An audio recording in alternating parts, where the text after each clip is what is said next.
ॐ श्रीगणेशाय नमः। श्रीशिवमहिम्नः स्तोत्रम्। श्रीपुष्पदन्त उवाच महिम्नः पारं ते परमविदुषो यद्य सदृशी स्तुतिर्ब्रह्मादीनामपि तदवसन्नास्त्वयि गिरः अथावाच्यः सर्वः स्वमतिपरिणामावधिगृह्णन् ममाप्येष स्तोत्रे हरनिरपवादः परिकरः अतीतः पन्थानं तव च महिमा वाङ्मनसयोः रतद्व्यावृत्यायं चकितमभिधत्ते श्रुतिरपि सकस्य स्तोतव्यः कतिविधगुणः कस्य विषयः पदे त्वर्वाचीने पतति न मनः कस्य न वचः मधुस्फीता वाचः परममृतं निर्मितवतः तव ब्रह्मन् किं वा गपिसुरगुरोर्विस्मयपदम् मम त्वेतां वाणीं गुणकथनपुण्येन भवतः पुनामीत्यर्थेऽस्मिन् पुरमथनबुद्धिर्व्यवसिता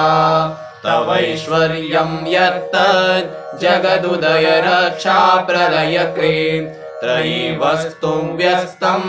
तिसृषु गुणभिन्नासु तनुषु अभव्यानामस्मिन् वरदरमणीयामरमणीं विहन्तुं व्याक्रोशिं विदधत इहैके जडधियः किमिह किं कायः स खलु किमुपायस्त्रिभुवनम् किमाधारो धाता सृजति किमुपादान इति च अतर्क्यैश्वर्ये त्वय्यमनसरदोस्तो हतधियः कुतर्कोऽयं काश्चिन् मुखरयति मोहाय जगतः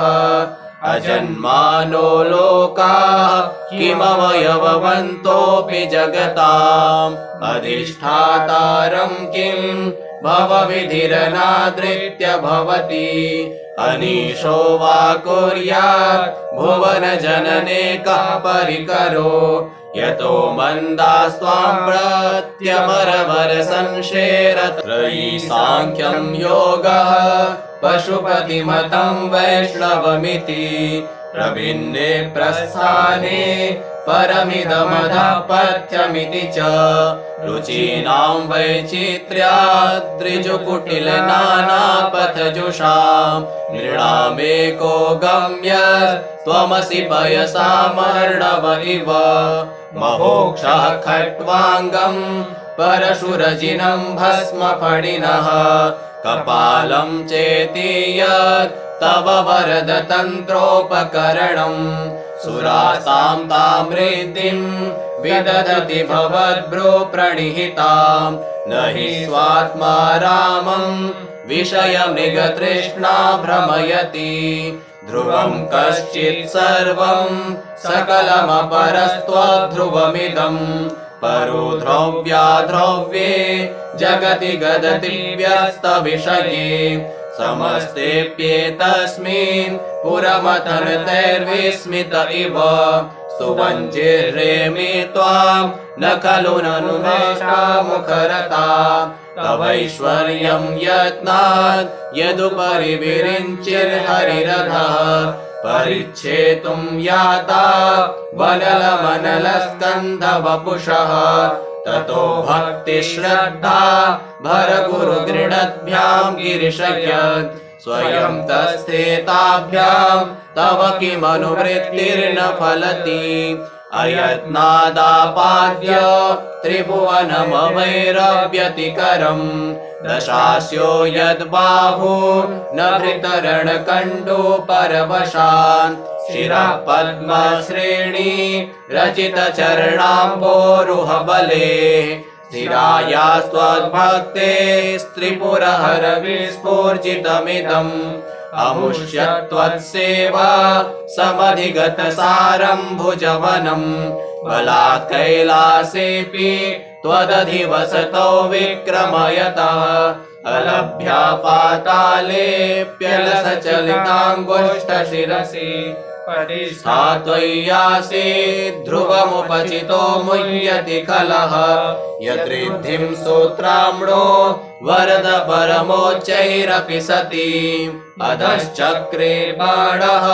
परिजनविधेयस्त्रिभुवनः न चित्रं तस्मिन् वरिवसितरित्वच्चरणयोर्न कस्याप्युन्नत्यै भवति शिरसस्त्वय्यवनतिः अकाण्ड ब्रह्माण्ड क्षयचकित देवासुरकृपा विधेयस्यासीद्यस्त्रिनयनविषं संहृतवतः सकल्माषः कण्ठे तव न कुरुतेर्न श्रियमहो विकारोऽपेश्लाघ्यो भुवन भयभङ्गव्यसनिनः असिद्धार्था नैव क्वचिदपि स देवासुरनरे निवर्तन्ते नित्यं जगति गदन्यो यस्य विशिखाः स पश्यन्निशत्वामितरसुरसाधारणमभूत् स्मर्तव्यात्मा न हि वसिषु पथ्यः परिभवः महीपादाघातात् व्रजति सहसा संशयपदम् पदं विष्णोर्भ्राम्यन् भुजपरिघरुग्णग्रहगणम् मुहूर्त्योर्दोस्त्यं यात्यनिवृतजटा ताडिततटा जगद्रक्षायै त्वं नटसि ननु वामैव विभूता वियद्व्यापीतारा गणगुणितफेनोद्गमरुचिः प्रवाहो वाराम्यः पृषतलघुदृष्टः शिरसि ते जगद्वीपाकारं जलधिवलयं तेन कृतमी त्यनेनैवोन्नेयं धृतमहिमदिव्यं तव वपुः रथक्षोणीयन्ता शतधृतिरगेन्द्रो धनुरथो रथाङ्गे चन्द्रार्कौ रथचरणपदिनक्षोस्ते कोऽयं त्रिपुरतृणमाडम्बरविधेर्विधेयैः क्रीडन्त्यो न खलु परतन्त्राः प्रबुधियः हरिस्ते साहस्रं कमलबलिमाधाय पदयोर्यदेको नेकस्मिन् निजमुदहरन्नेत्रकमलम् गतो भक्त्युद्रेकः परिणतिमसौ चक्रवपुषा त्रयाणां रक्षायै त्रिपुरहर जागर्ति जगताम् क्रतौ सुप्ते जाग्रत् त्वमसि फलयोगे क्रतुमताम् क्व कर्म प्रध्वस्तं फलति पुरुषाराधनमृते अतस्त्वां संवेक्ष्य क्रतुषु फलदान प्रतिभुवम् श्रुतौ श्रद्धां बद्ध्वा दृढपरिकरः कर्म सुजनः क्रियादक्षो दक्षः क्रतुपतिरधीशस्तनुभृता वृषीणामार्द्विज्यं शरणदसदस्याः सुरगणाः क्रतुभेषस्त्वत्तः क्रतुफलविधानव्यसनिनो ध्रुवं कर्तुः श्रद्धा विदुरमभिचाराय हि मखाः प्रजानातं नाथ प्रसवमभिकं स्वां दुहितरम् गतं रोहिद्भूतं निरमयिषु मृष्यस्य वपुषा धनुष्पाणिर्यातं दिवमपि सपत्राकृतममुम् त्रसन्तं तेद्यापि त्यजति न मृगव्याधरवसः स्वलावण्याशंसा धृतधनुषमन्नाय तृणवत् पुरप्लोष्टं दृष्ट्वा पुरमतन पुष्पायुधमपि यदि स्त्रैणं देवी यमनिरतदेहार्धघटना दवैते त्वामद्धा मुग्धा युवतयः श्मशानेष्वा क्रीडा स्मरहर पिशाचाः सहचराः चिताभस्मालेपः स्रगपिङ्गलिकरोटी परिकरः अमङ्गल्यं शीलं तव भवतु नामैवमखिलम् त्वमापि स्मर्तॄणां वरद परमं मङ्गलमसि मनः प्रत्यक्षिते सविधमवधायात्तमरुतः प्रविश्यद्रोमाणः प्रमदसलिलोत्सङ्गितदृशः यदालोक्याह्लादम् हृद इव निमज्ज्यामृतमये दधत्यन्तस्तत्त्वम् किमपि अमिनस्तत् किल भवान् त्वमर्कस्त्वं सोमस्त्वमसि पवनस्त्वं हुतवः त्वमापस्त्वं व्योम त्वमुधरणिरात्मा त्वमिति च परिच्छिन्नामेवं त्वयि परिणता बिभ्रतु गिरम् न वेद्मस्तत्तत्त्वं वयमिह तु यत्त्वं न भवसि त्रयीं तिस्रो वृत्तिस्त्रिभुवनमतो त्रीनपि सुरान् अकाराद्यैर्वर्णैस्त्रिभिरभिदधत्तीर्ण विकृति तुरीयं ते धाम ध्वनिभिरवरुन्धानमणुभिः समस्तं व्यस्तं त्वां शरणद गृह्णात्योमिति पदम् भवः शर्वो रुद्रः पशुपतिरतोग्रः सह महान् तथा भीमेशाना विधियदभिधानाष्टकमिदम् अमुष्मिन् प्रत्येकं प्रविचरति देवश्रुतिरपि प्रियायास्मै धाम्ने प्रणिहित नमस्योऽस्मि भवते नमो नेदिष्ठाय प्रियदवदविष्ठाय च नमो नमः क्षोदिष्ठाय स्मरहरमहिष्ठाय च नमः नमो वर्षिष्ठाय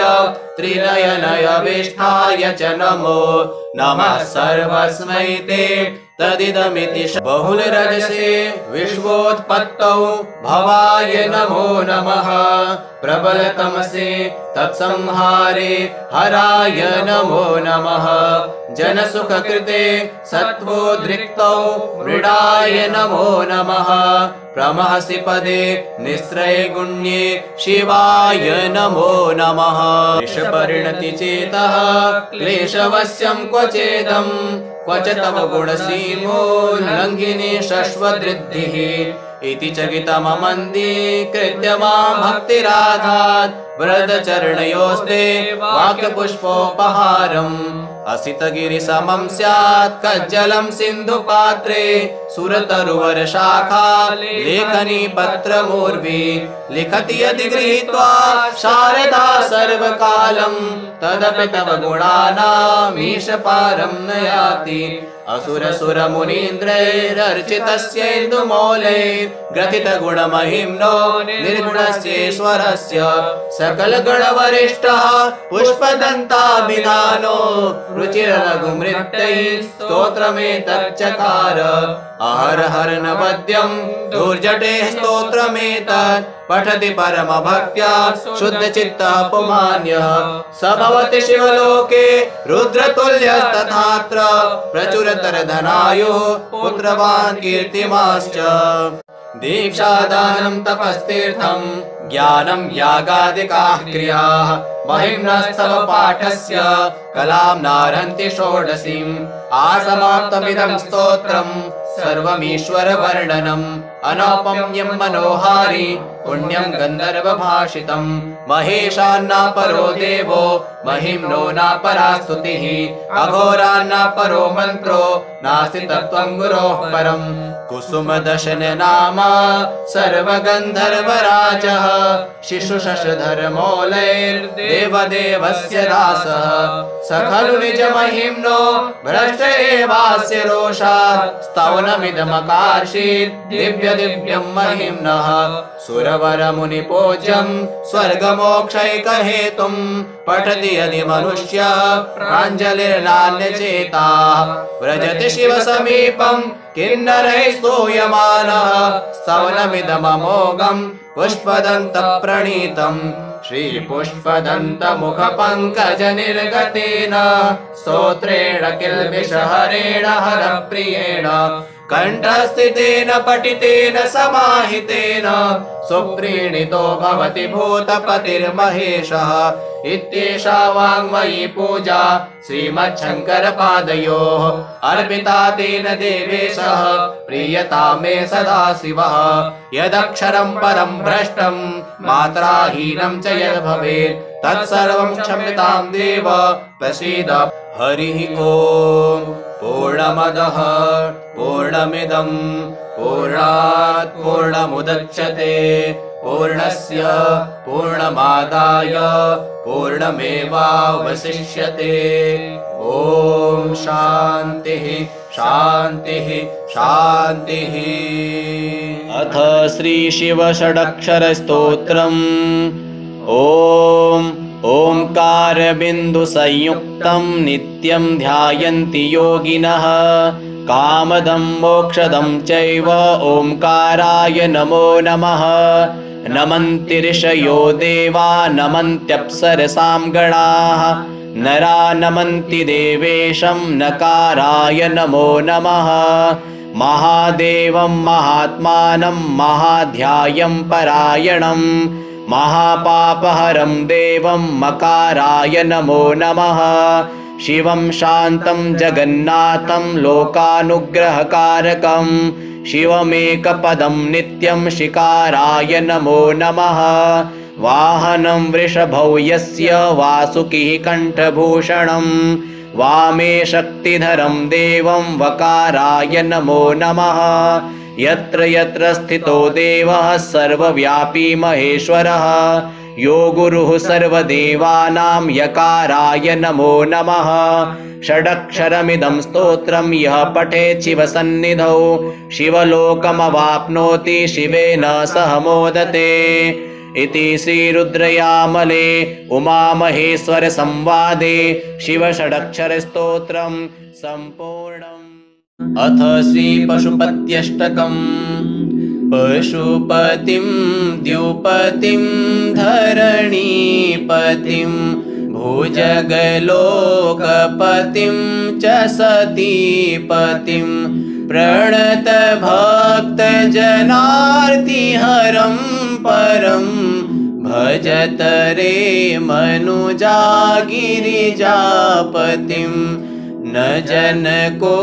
जननी न च सोदरो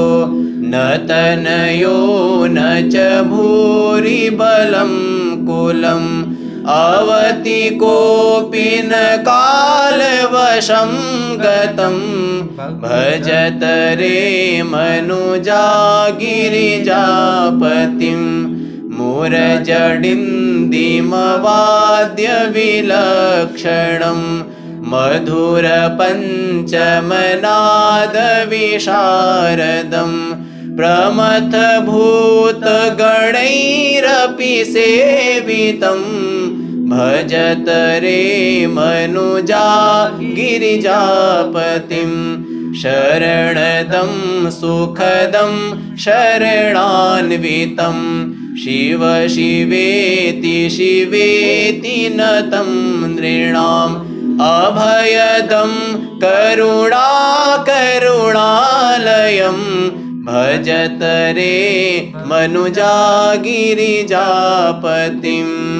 नरशिरोरचितं मणिकुण्डलं भुजगहारमुदं वृषभध्वजं चितिरजोधवलीकृतविग्रहं भजत रे मनुजा गिरिजापतिं। मखविनाशकरं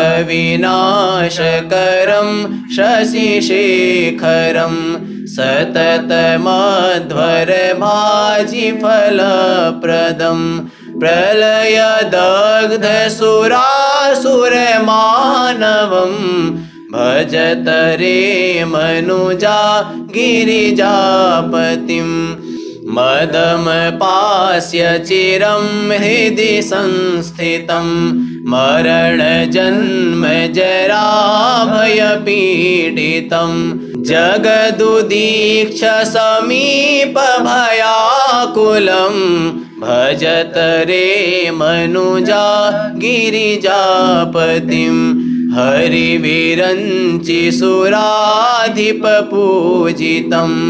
यमजनेश धनेश नमस्कृतं त्रिनयनं भुवनत्रितयाधिपं भजत रे मनुजा गिरिजापतिं पशुपतेरिदमष्टकमद्भुतं विरचितं पृथिवीपतिसूरिणा पठति संसृणुते मनुजः सदा